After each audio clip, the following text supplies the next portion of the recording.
I remember staring at the screen. Her post sat there, smiling, holding keys like she'd won the lottery. And in a way, she had. My lottery. I didn't comment, didn't call, didn't even blink. I just kept reading the caption over and over until the words started to lose shape. Thank you, Mom and Dad, for giving me my first house. My first thought wasn't disbelief, it was recognition. They'd finally crossed the line I'd been pretending didn't exist for years. 3 years. 3 years of covering their rent when Dad couldn't work and Mom was between jobs. 3 years of saying, it's fine, I've got it, even when my own account was scraping bottom. When I finally saved enough for a down payment, it wasn't for me, it was for them. A little stability, a roof they wouldn't have to worry about losing. The closing day was quiet. I signed the papers, put the deed in their hands. Mom hugged me tight, whispering, "We'll never forget this." Dad's voice cracked when he said, "We're so proud of you." I believed them. Now I know pride can be faked. Gratitude, too. Because 1 week later, my sister, the golden one, posted that photo. The one that told me the house I bought wasn't mine anymore. It was hers. I didn't ask questions. Questions give people time to build lies. Instead, I started collecting facts. County property records are public. It took less than 10 minutes to confirm the deed had been transferred. No sale, no mortgage, just a gift from my parents to her.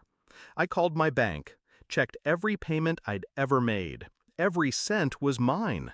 Every document had my name on it, until it didn't. I sat with it for a week, not angry, not crying, just quiet, because I knew something they didn't. In their rush to give her my gift, they'd made one mistake, a fatal one. See, I didn't just buy the house, I paid the taxes up front, and I never took my name off the insurance. Technically, my name was still on the title history as grantor, and the insurance still listed me as the sole point of contact, which meant the house wasn't untouchable. The plan came together in layers. First, I paid a visit to the insurance company, told them I wanted to update my coverage, better protection, higher premiums. They were happy to oblige. Then, I quietly switched the mailing address for all policy documents to my apartment. Second, I filed a formal complaint with the county's assessor's office, questioning the legality of the gift transfer. The process would be slow, but that was fine. Slow meant my parents and sister wouldn't suspect anything, until it hit. The final piece was delicate.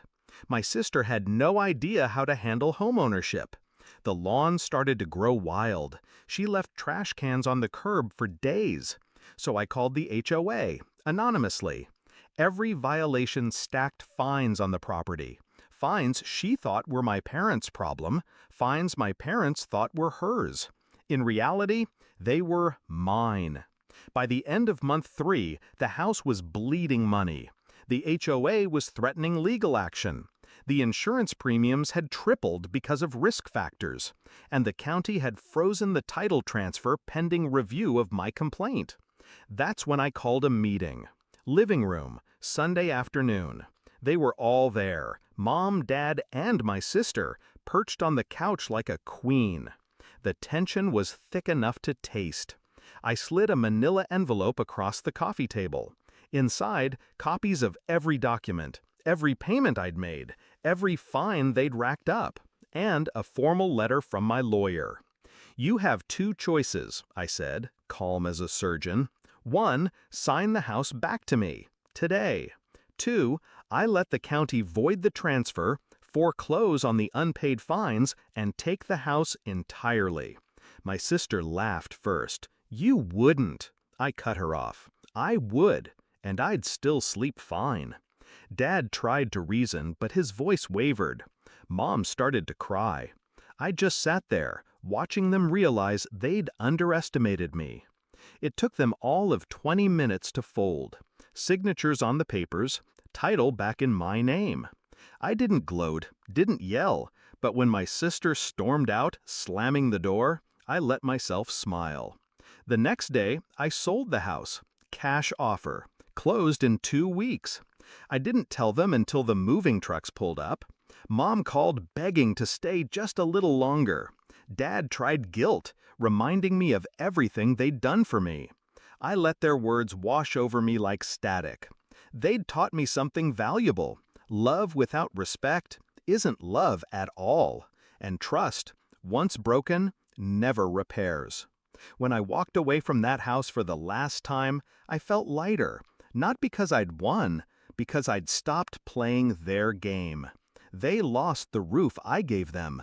I gained the freedom they'd been costing me for years, and that, to me, was worth far more than any house.